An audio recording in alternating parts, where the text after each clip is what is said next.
हरिओम। आप सभी महानुभावों का मेरा आत्मीय प्रणाम। पिछले एपिसोड में हमने अभ्यास किया था आहार के बारे में। हाँ, मुझे कल्पना है कि वो वीडियो थोड़ा लंबा हो गया था, 32 मिनट का वीडियो है, लेकिन फिर भी मैं आपसे आग्रह करूँगा कि उस वीडियो को समय निकाल कर देखें ताकि आहार का महत्व आपको थोड़ा समझ में आ जाए। आज हम बात करेंगे उपवास के बारे में। उपवास ऐसी चीज है कि हर घर में किया जाता है, हर धर्म में उपवास का पालन होता है। हिंदू हो, बौद्ध हो, इस्लाम, सब में उपवास रखते हैं। जैन धर्म में थोड़ा इसका अतिरेक है, थोड़ा अतिवाद है उपवास के मामले में। लेकिन हिंदू धर्म में उस उपवास रखने का एक वैज्ञानिक दृष्टिकोण है, यह हमको समझना पड़ेगा। और यह हमें मालूम नहीं होने से बहुत सारी उपवास के प्रक्रिया में हम गलतियां करते हैं। उपवास को हम ईश्वर को मनाने का या उससे कुछ मनवा लेने का प्रयास करना, यही हमारी जो सोच है उपवास के पीछे हम रखते हैं, जो कि पूरी तरह से यह गलत धारणा है। उपवास की अगर बुनियाद ही कच्ची है तो हम उपवास का जो भी हमारे शरीर व मन को फायदा मिलने वाला है वो हमें नहीं मिलेगा। इसलिए उपवास का तात्पर्य है अनुशासन। हमारे जो 5 ज्ञानेंद्रिय और 5 कर्मेंद्रिय है, उनको नियंत्रण करने का एकमात्र उपाय उपवास है। इस व्रत की चर्चा यजुर्वेद भी, जो हमारा वेद है यजुर्वेद, उसके जो कर्मकांड चैप्टर है उसमें भी उपवास के बारे में बहुत सारी बातें कही गई है।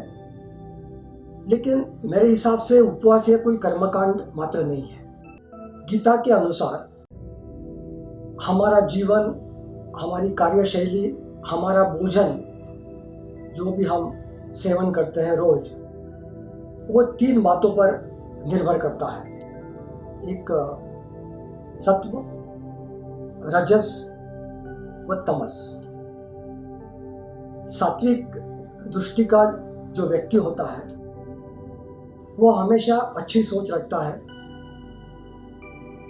सकारात्मक भाव उसमें हमेशा रहते हैं, दूसरे का कल्याण हो, यही आत्मीयता लेके वो जीवन में अपना प्रवास करता है। रजस व्यक्ति जो है वो बहुत महत्वाकांक्षी होता है, अपने कार्यों को गलत तरीके से करके यश संपादन करना चाहता है, अत्यंत क्रोधी होता है। और तमस व्यक्ति, मतलब आप सभी को मालूम है तमस मतलब आलसीपना है, नकारात्मक सोच उस व्यक्ति में होती है। तो हमारा जीवन मूल्य ये 3 तत्वों के ऊपर आधारित है। साधु, योगी या संत बनने का जो मार्ग है वो सत्व से शुरू हो जाता है। बाकी व्यवहारिक जीवन में जो मनुष्य है, व्यवहार करते करते, अपना परिवार पालते पालते, ये सत्व तत्व, ये जो राजस तमस, इसके बीच में वो झूलते रहता है। तो मेरा कहने का तात्पर्य यहाँ यही है कि सत्व, रजस व तमस, ये जो गुण है उसमें एक अनुपात होना चाहिए, एक बैलेंस होना चाहिए। और उपवास हमें यही सिखाता है। उपवास का तात्पर्य यह नहीं है कि आप कुछ खाने में बदल करो या कम खाना खाओ, और जो रोज नहीं खाते हो वो जो भोजन है उसको ग्रहण करो। उपवास का तात्पर्य ये नहीं है। उपवास का मतलब है ईश्वर को जो हम रोज प्रसाद में देते हैं। मैं 56 भोग की यहाँ बिल्कुल बात नहीं कर रहा हूँ। उपवास का और 56 भोग का कोई लेना देना नहीं है।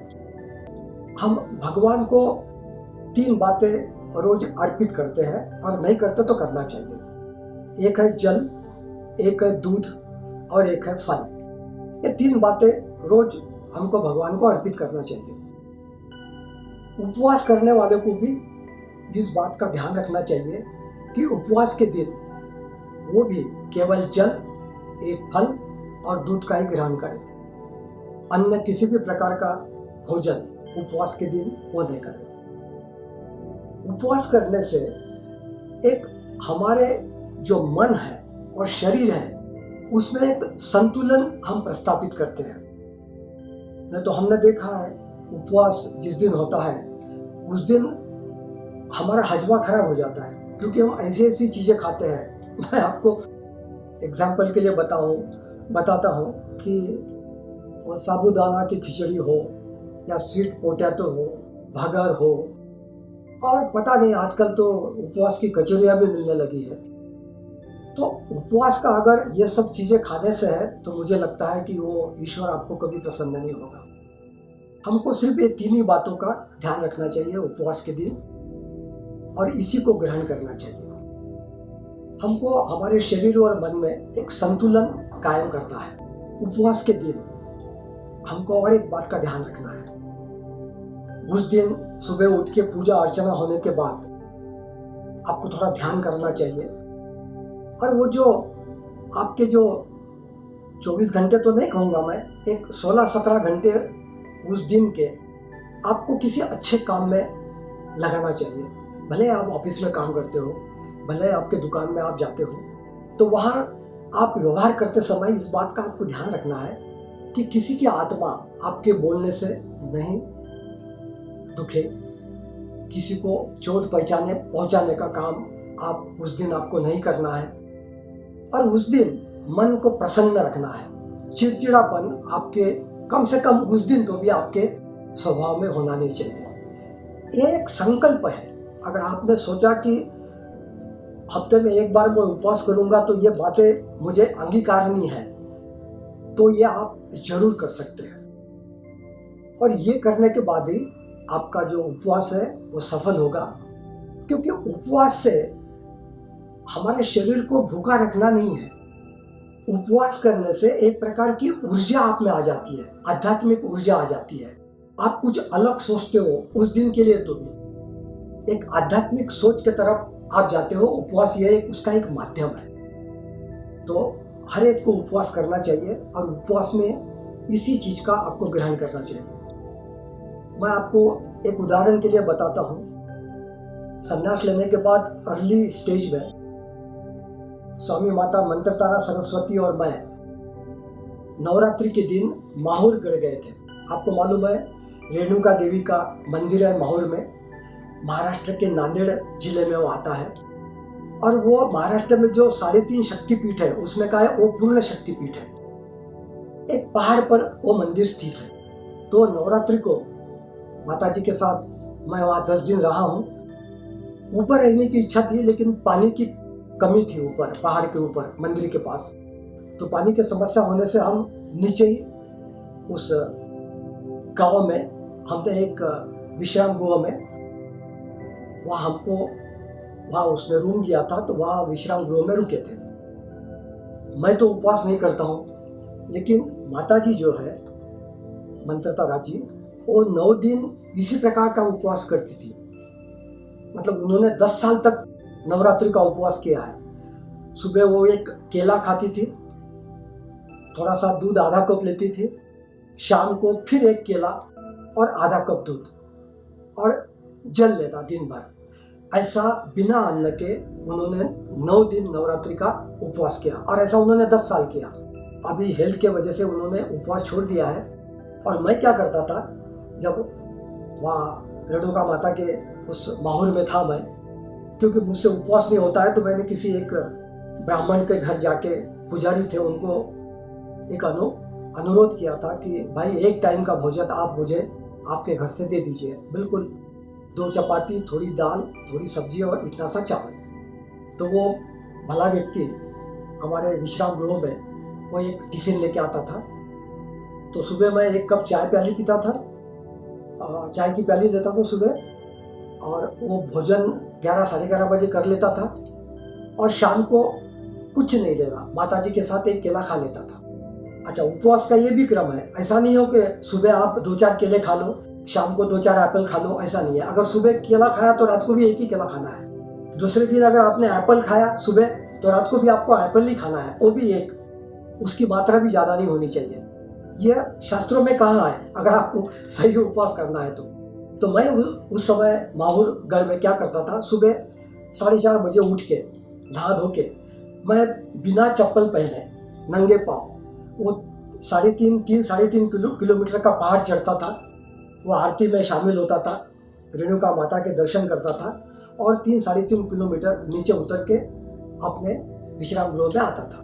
तो ऐसा मैंने 9 दिन तक किया। देखो परिणाम क्या होता है, सकारात्मक पहलू क्या है उपवास का।